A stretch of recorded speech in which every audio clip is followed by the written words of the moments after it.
Hi. അപ്പോൾ exam preparations ഒക്കെ നല്ല തകൃതിയായിട്ട് നടക്കുകയായിരിക്കും അല്ലേ? എടാ, നിങ്ങൾക്ക് ചോദിക്കാൻ ചാൻസ് ഉള്ള നല്ലൊരു ക്വസ്റ്റ്യൻ മിസ് കാണിച്ചു തരാം കേട്ടോ. അതാണ് ലെറ്റർ ടു ദ എഡിറ്റർ അല്ലേ? ലെറ്റർ ടു ദ എഡിറ്റർ എന്ന് പറഞ്ഞൊരു ക്വസ്റ്റ്യൻ നമ്മൾ എപ്പോഴും പ്രതീക്ഷിക്കേണ്ട ഒരു ക്വസ്റ്റ്യൻ തന്നെയാണ് കേട്ടോ. അപ്പോൾ ഇതിന് കൃത്യമായിട്ടുള്ളൊരു ഫോമാറ്റ് ഉണ്ട്. നിങ്ങൾ കുറച്ച് കാര്യങ്ങൾ ശ്രദ്ധിച്ചു കഴിഞ്ഞാൽ വളരെ ഈസി ആയിട്ട് അതിനുള്ളൊരു മാർക്ക് വാങ്ങിക്കാം. ഒന്നാമത്തെ കാര്യം, ഇതൊരു ലെറ്റർ ആണ്. അപ്പോൾ ഒരു കത്തിന്റെ ഫോർമാറ്റ് നമുക്ക് അറിയണമല്ലോ. ഈ കത്തിന്റെ ഫോർമാറ്റ് തന്നെ ഇതിന് കുറച്ച് പ്രത്യേകതകളുണ്ട് കേട്ടോ.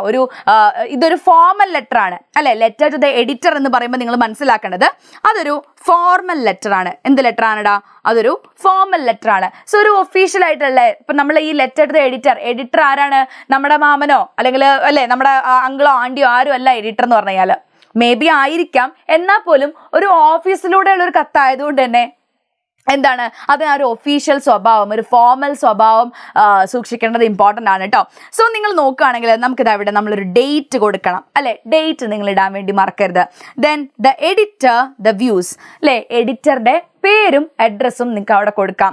അതിനുശേഷം എല്ലാവരും തെറ്റിക്കുന്ന അല്ലെങ്കിൽ മറന്നു പോകുന്ന വലിയൊരു സംഗതിയാണ് എന്താ ഈ കാണുന്ന subject line. Okay, subject line എന്ന് പറയുമ്പം ഇനി ചിലരുണ്ട് എന്ത് ചെയ്യും, സബ്ജക്റ്റ് ലൈനിൽ ഒരുപാട് എന്തൊക്കെയോ എഴുതി വെക്കും. അങ്ങനെ നിങ്ങൾ ചെയ്യരുത് കേട്ടോ. സബ്ജക്റ്റ് ലൈനിൽ ഏറ്റവും ബ്രീഫായിട്ട് നമ്മുടെ കാര്യം എന്താണോ അതിന് ഏറ്റവും ബ്രീഫായിട്ട് ചുരുങ്ങിയ വാക്കുകളിൽ നിങ്ങൾ പറയുകയാണ് ചെയ്യേണ്ടത് ആ ഒരു സബ്ജക്റ്റ് ലൈനിൽ കേട്ടോ. സോ അങ്ങനെ ഏറ്റവും ബ്രീഫായിട്ട് നമ്മുടെ ഇഷ്യൂവിന് അതിനകത്ത് പറയുകയാണ് ചെയ്യേണ്ടത്. റിഗാർഡിങ് എന്ന് പറഞ്ഞിട്ട് മിക്കവാറും നിങ്ങൾക്ക് എന്ത് ചെയ്യാം, റിഗാർഡിങ് സംബന്ധിച്ച് എന്നുള്ളതാണ് കേട്ടോ. റിഗാർഡിങ് എന്നുള്ള വേർഡ് വെച്ച് നിങ്ങൾക്ക് സ്റ്റാർട്ട് ചെയ്യാം കേട്ടോ ഒരു നമ്മുടെ സബ്ജക്റ്റ്. ദെൻ നല്ല സാല്യൂട്ടേഷൻ കൊടുക്കണം. നല്ല സാല്യൂട്ടേഷൻ എന്ന് പറഞ്ഞാൽ ഒന്നുമില്ല, സർ ഓർ മാം അല്ലേ? സർ ഓർ മാം എന്നുള്ള സാല്യൂട്ടേഷൻ കൊടുക്കണം. എന്നതിന് ശേഷം നമ്മൾ ലെറ്ററിനെ 3 പാർട്സ് ആയിട്ടാണ് നമ്മൾ തിരിക്കുന്നത് കേട്ടോ. സോ ഫസ്റ്റ് പാർട്ടിൽ ഇൻട്രൊഡക്ഷൻ, എന്താണ് നമ്മുടെ കാര്യം. ലെറ്റർ ടു ദ എഡിറ്റർ ആവുന്ന സമയത്ത് മിക്കവാറും എന്തെങ്കിലും ഒരു ഇഷ്യൂലേക്ക് എന്തെങ്കിലും ഒരു കാര്യം ഉണ്ടാവും, ഒരു പ്രശ്നം ഉണ്ടാവും.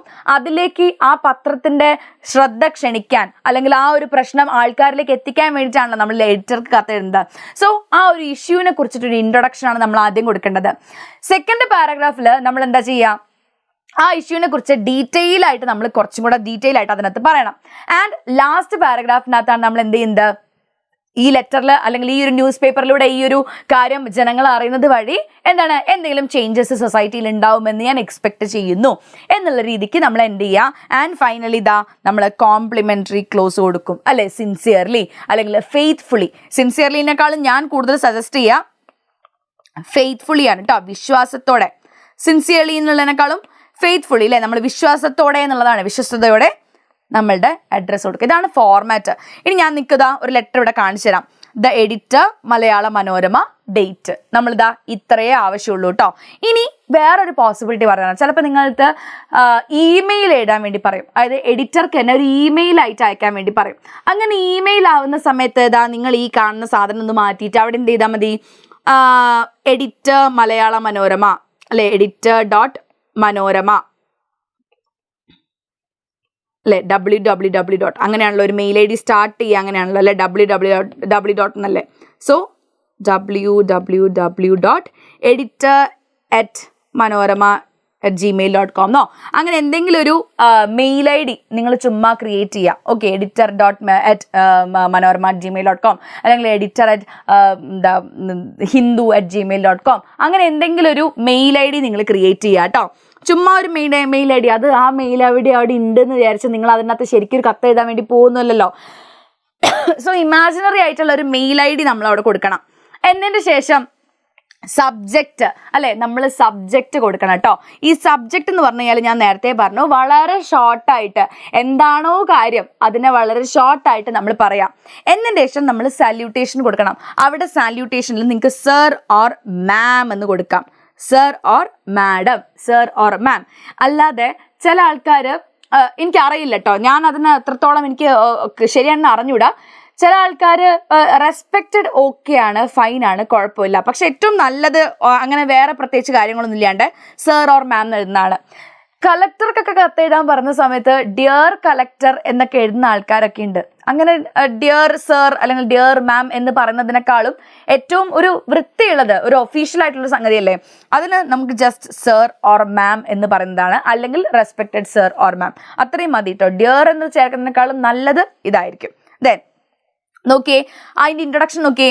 I am writing to bring attention to the increasing cyber crimes in Kerala. അല്ലെ, കേരളത്തിലെ സൈബർ ക്രൈംസിലേക്ക് അറ്റൻഷൻ കൊണ്ടുവരാനാണ് ഞാൻ നോക്കുന്നത്. Nowadays many people, especially youngsters, are becoming victim of online frauds, hacking, cyberbullying. It is a serious issue that needs immediate action എന്നൊക്കെ പറയാണ്. പിന്നെ നമ്മളിതാ ആ പ്രശ്നത്തിനെ കുറിച്ച് നമ്മൾ പറയാണല്ലേ, ഇങ്ങനെയൊക്കെയാണ് കാര്യങ്ങൾ എന്ന് പറഞ്ഞാൽ ആ പ്രശ്നത്തിനെ കുറിച്ച് നമ്മൾ പറയാണ്. ആൻഡ് ലാസ്റ്റ് എന്ത് ചെയ്യാണ്, നമ്മൾ ഇതിനെതിരെ അല്ലെ ഒരു അവയർനെസ് സ്പ്രെഡ് ചെയ്യണം. And teach safe online practices to everyone. എല്ലാവർക്കും നമ്മൾ സേഫ് ആയിട്ടുള്ള ഓൺലൈൻ പ്രാക്ടീസുകൾ, അല്ലെങ്കിൽ എല്ലാവരും അല്ലേ നമ്മൾ സൈബർ സെക്യൂരിറ്റി ഉറപ്പാക്കുക എന്നുള്ളത് മെയിൻ കാര്യമാണ്. I request you to. എന്നിട്ട് ഇതിപ്പോൾ ഞാൻ നിങ്ങൾക്ക് ഫോർമാറ്റാണ് കാണിച്ചിട്ടുണ്ട്, ഇതിൻ്റെ കോണ്ടന്റ് നിങ്ങൾ നോക്കണ്ട, ഫോർമാറ്റ് നോക്കിയാൽ മതി. I request you to publish more articles on cyber crimes and ways to stay safe online. അപ്പം നിങ്ങളോട് ആ പത്രാധിപർക്ക് ചെയ്യാൻ പറ്റുന്ന ഒരു കാര്യം എന്താണ്, കൂടുതൽ ആർട്ടിക്കിൾസ് പബ്ലിഷ് ചെയ്യുക, അല്ലെ, ഈ ഒരു ഇഷ്യൂനെ മിറർ ചെയ്യുക, ഈ ഒരു ഇഷ്യൂനെ ആൾക്കാരിലേക്ക് എത്തിക്കുക എന്നുള്ളതാണ് അല്ലേ. Then this will help people understand dangers and protect themselves better.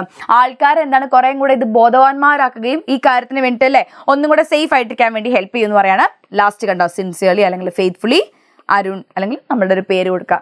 So this is how you should write letter to the editor. ഇത്രയേ ഉള്ളൂ കേട്ടോ, വളരെ ഈസി ആയിട്ടുള്ള ഒരു ഫോർമാറ്റാണ്. ഇത്രയേ ഉള്ളൂ ബാബുസ്വാമി, അത്രയേ ഉള്ളൂ, കൂടുതൽ വലിയ പ്രശ്നമൊന്നുമില്ല കേട്ടോ. അപ്പോൾ ഇതിനുള്ള മാർക്കൊക്കെ നിങ്ങൾ വാങ്ങിക്കുക. ഇതിനൊക്കെ ഫോർമാറ്റിന് മാർക്കുള്ള സംഗതിയാണ്.